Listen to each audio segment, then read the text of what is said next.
그리스도와 교리. 성경에 나타난 하나님의 율법은 그 요구 조건의 한계가 광범위하다. 모든 원칙이 거룩하고 공정하며 선하다. 율법은 인간에게 하나님께 대한 의무를 지운다. 율법은 사상과 감정에 호소하며 또한 율법의 요구를 범한 사실을 깨닫는 모든 사람에게 죄에 대한 해오를 일으킨다.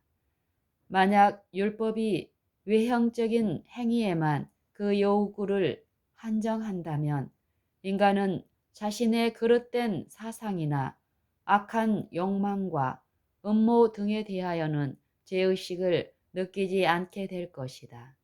그러나 율법은 영혼 자체가 순결하게 되고 정신이 거룩하게 되어 사상과 감정이 사랑과 의의 원칙과 일치하게 되기를 요구한다. 그리스도께서는 당신의 교훈을 통하여 신의 산에서 반포하신 율법의 원칙이 얼마나 원대한 영향을 미치는가를 증명해 보이셨다. 주님께서는 영원토록 의의 위대한 표준이 될 율법의 원칙을 실제로 생애 가운데 적용하셨으며 그 표준은 심판이 베풀어지고 책들이 펴 있게 될 그 큰 날에 모든 인류를 심판할 표준이 될 것이다.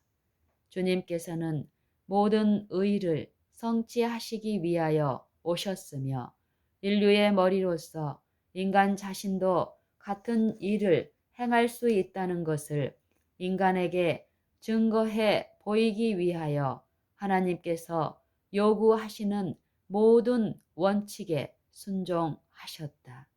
인간에게 공급된 주님의 은혜의 방편을 통하여 단 한 영혼도 천국을 상실할 필요가 없다.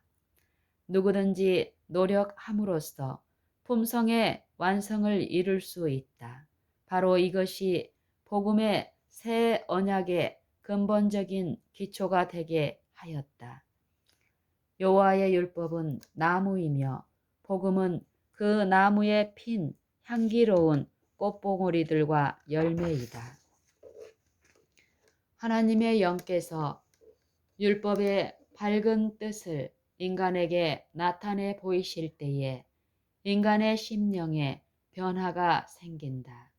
선지자 나단이 다윗 자신의 진정한 모습을 성실하게 묘사해 주므로 다윗은 자신의 죄악을 깊이 깨닫고 죄들을 버리게 되었다. 그는 온유한 정신으로 권고를 받아들였고 하나님 앞에서 자기 자신을 겸비하게 하였다. 다윗은 여호와의 율법은 완전하여 영혼을 소성케 하고 여호와의 증거는 확실하여 우둔한 자로 지혜롭게 하며 여호와의 교훈은 정직하여 마음을 기쁘게 하고 여호와의 계명은 순결하여 눈을 밝게 하도다. 여호와를 경외하는 도는 정결하여 영원까지 이르고 여호와의 규례는 확실하여 다 의로우니 금 곧 많은 정금보다 더 사모할 것이며 꿀과 송이꿀보다 더 달도다. 또 주의 종이 이로 경계를 받고 이를 지킴으로 상이 크니이다. 자기 허물을 능히 깨달을 자 누구리요. 나를 숨은 허물에서 벗어나게 하소서. 또 주의 종으로 고범죄를 짓지 말게 하사 그 죄가 나를 주장치 못하게 하소서. 그리하시면 내가 정직하여 큰 죄과에서 벗어나겠나이다. 나의 반석이시요 나의 구속자이신 여호와여, 내 입의 말과 마음의 묵상이 주의 앞에 연락되기를 원하나이다.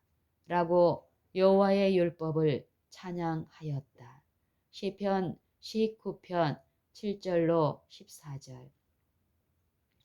율법에 대한 바울의 증거는 다음과 같다.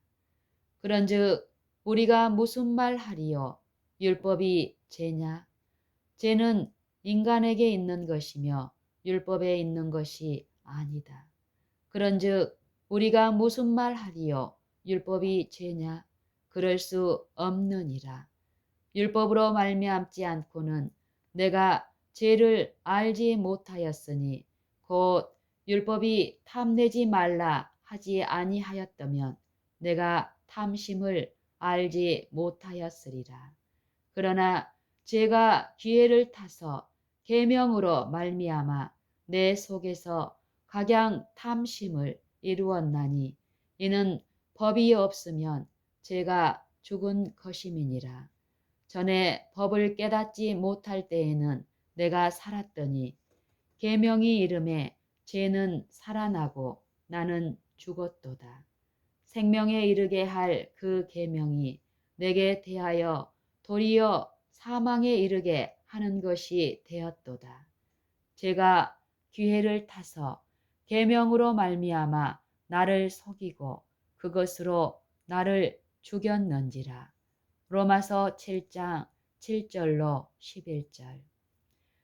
제가 율법을 죽인 것이 아니라 바울에게 있는 육신에 속한 정신을 죽인 것이다. 그는 이제는 우리가 얽매였던 것에 대하여 죽었으므로 율법에서 벗어났으니 이러므로 우리가 영의 새로운 것으로 섬길 것이요 라고 말하였다. 로마서 7장 6절. 또한 바울은 계속해서 그런즉 선한 것이 내게 사망이 되었느뇨? 그럴 수 없느니라. 오직 죄가 죄로 드러나기 위하여 선한 그것으로 말미암아 나를 죽게 만들었으니 이는 계명으로 말미암아 죄로 심히 죄되게 하려 함이니라. 로마서 7장 13절. 이로 보건대 율법도 거룩하며 계명도 거룩하며 의로우며 선하도다 라고 말하였다. 바울은 청중의 관심을 범해진 율법에 집중시켰으며 저들이 어떤 점에서 범죄하였는가를 증거해 보여주었다. 바울은 학교의 교사가 학생들을 가르치는 것처럼 가르쳤고 저들이 하나님께 충성하는 생애로 돌아가는 길을 보여주었다. 율법을 범하는 생애 가운데는 안전함이 없고 평안과 정당성이 없다. 인간이 죄를 계속해서 짓고 있으면서 하나님 앞에 무죄한 자로 서기를 바랄 수 없으며 그리스도의 공로를 통하여 하나님과 합형할 수도 없다. 그는 범죄하는 생애를 그쳐야 하며 충성되고 진실하게 되어야 한다. 죄인이 도덕을 투영시키는 큰 거울을 바라볼 때 그는 자기 품성의 결함들을 발견하게 된다. 그는 흠과 점이 많으며 더럽고 정죄를 받은 자기 자신의 참모습을 보게 된다. 그러나 그는 율법이 어떤 방법으로도 죄를 벗게 할 수도 없고 범죄자를 용서해 줄 수도 없다는 사실을 깨닫게 된다. 죄인에게는 율법 이상의 것이 필요하다. 율법은 죄인을 그리스도에게도 그리스도에게로 인도해 주는 학교 교사다.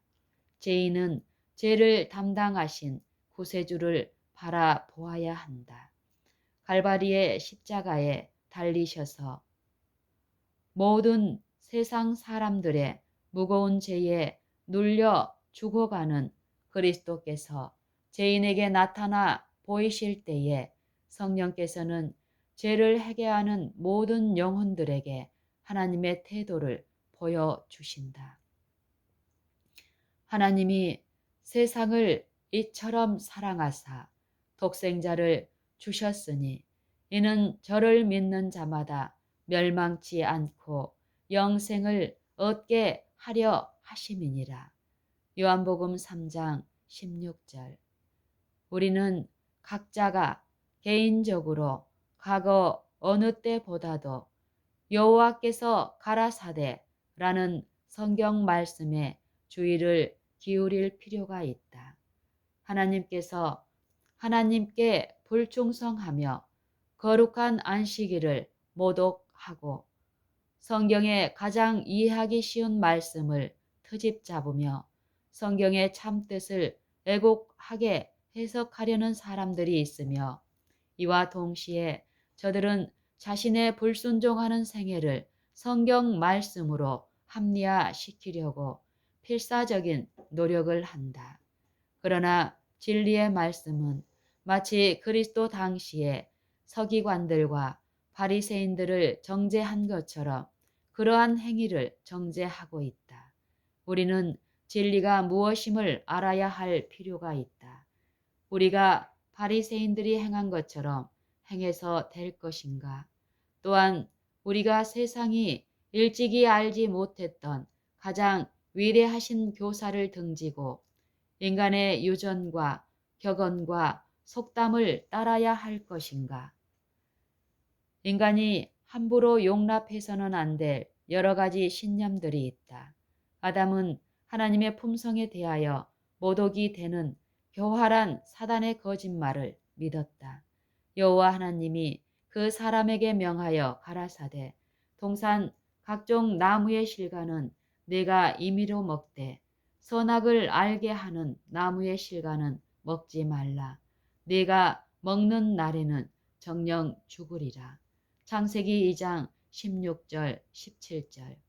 사단은 하와를 유혹할 때에 하나님이 참으로 너희더러 동산 모든 나무의 실과를 먹지 말라 하시더냐. 여자가 뱀에게 말하되 동산 나무의 실과를 우리가 먹을 수 있으나 동산 중앙에 있는 나무의 실과는 하나님의 말씀에 너희는 먹지도 말고 만지지도 말라. 너희가 죽을까 하노라 하셨느니라. 뱀이 여자에게 이르되 너희가 결코 죽지 아니하리라. 너희가 그것을 먹는 날에는 너희 눈이 밝아 하나님과 같이 되어 선악을 알 줄을 하나님이 아심이라고 말하였다. 창세기 3장 1절로 5절.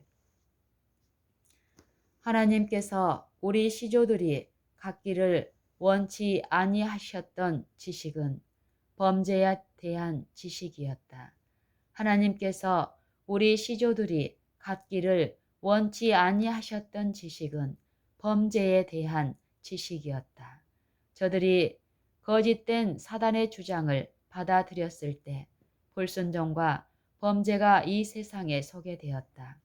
하나님의 뚜렷한 명령에 대한 불순종과 사단의 거짓말을 믿는 이 신념은 이 세상에 저주의 수문을 활짝 열어놓았다.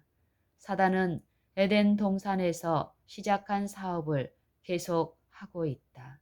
사단은 인간이 하나님을 대항하는 증거로서 자기의 주장을 받아들이게 하기 위하여 방심하지 않고 일하고 있다.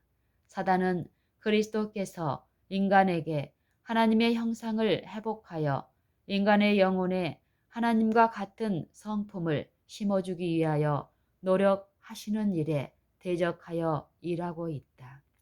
거짓 것을 믿는 신념은 바울을 친절하고 온유하며 동정심이 깊은 인물로 만들지 못하였다. 그는 신앙적으로 열성적인 인물이었으나 예수님에 관한 진리를 반대하기 위하여 굉장히 미친 듯이 날뛰었다. 그는 남녀들을 옥에 잡아넣기 위하여 온 지방을 두루 헤매었다. 바울은 이 경험에 대하여 나는 유대인으로 길리기아 다소에 났고 이 성에서 자라 가말리엘의 문화에서 우리 조상들의 율법에 엄한 교훈을 받았고 오늘 너희 모든 사람처럼 하나님께 대하여 열심하는 자라.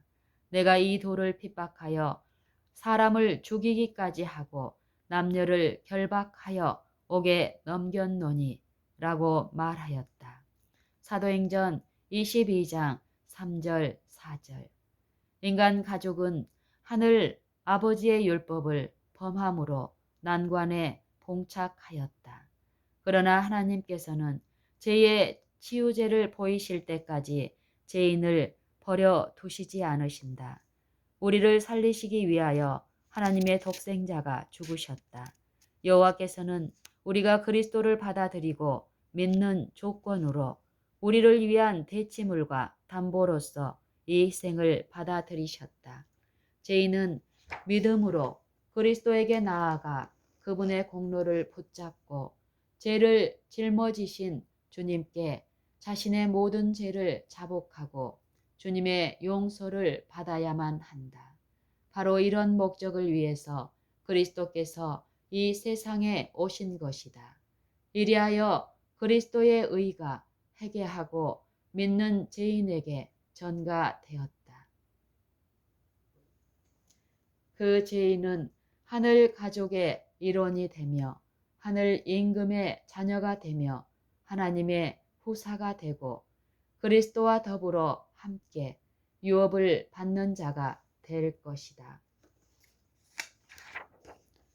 인간 가족은 하늘 아버지의 율법을 범함으로 난관에 봉착하였다.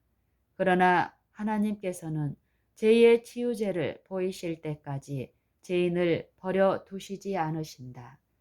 우리를 살리시기 위하여 하나님의 독생자가 죽으셨다. 하나님께서는 우리가 그리스도를 받아들이고 믿는 조건으로 우리를 위한 대치물과 담보로서 이 희생을 받아들이셨다. 죄인은 믿음으로 그리스도에게 나아가 그분의 공로를 붙잡고 죄를 짊어지신 주님께 자신의 모든 죄를 자복하고 주님의 용서를 받아야만 한다. 바로 이런 목적을 위해서 그리스도께서 이 세상에 오신 것이다. 이리하여 그리스도의 의가 회개하고 믿는 죄인에게 전가되었다. 그 죄인은 하늘 가족의 일원이 되며 하늘 임금의 자녀가 되며 하나님의 후사가 되고 그리스도와 더불어 함께 유업을 받는 자가 될 것이다.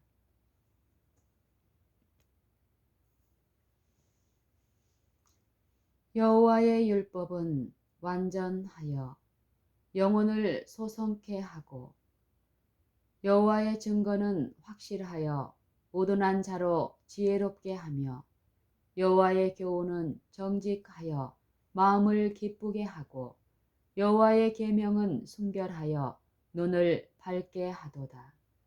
여호와를 경외하는 도는 정결하여 영원까지 이르고 여호와의 규례는 확실하여 다 의로우니 금 곧 많은 정금보다 더 사모할 것이며 꿀과 송이꿀보다 더 달도다. 또 주의 종이 이로 경계를 받고 이를 지킴으로 상이 크니이다. 자기 허물을 능히 깨달을 자 누구리요. 나를 숨은 허물에서 벗어나게 하소서. 또 주의 종으로 고범죄를 짓지 말게 하사 그 죄가 나를 주장치 못하게 하소서. 그리하시면 내가 정직하여 큰 죄과에서 벗어나겠나이다. 나의 반석이시요 나의 구속자이신 여호와여, 내 입의 말과 마음의 묵상이 주의 앞에 연락되기를 원하나이다. 시편 19편 7절로 14절.